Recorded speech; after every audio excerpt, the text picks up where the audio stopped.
Hello everyone, welcome to this video. In this video, I will tell you step by step how can you delete your Instagram account. If you haven't subscribed to my channel before starting the video, do it quickly.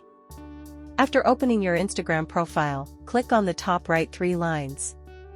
After that, you have to click on your account center here.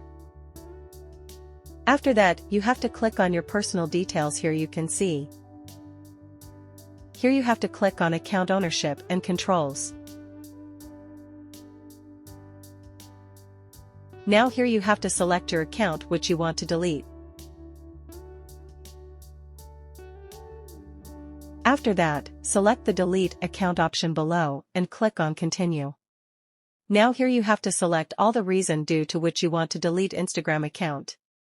As soon as you select any reason from here, you have to add your Instagram password here and then click on continue.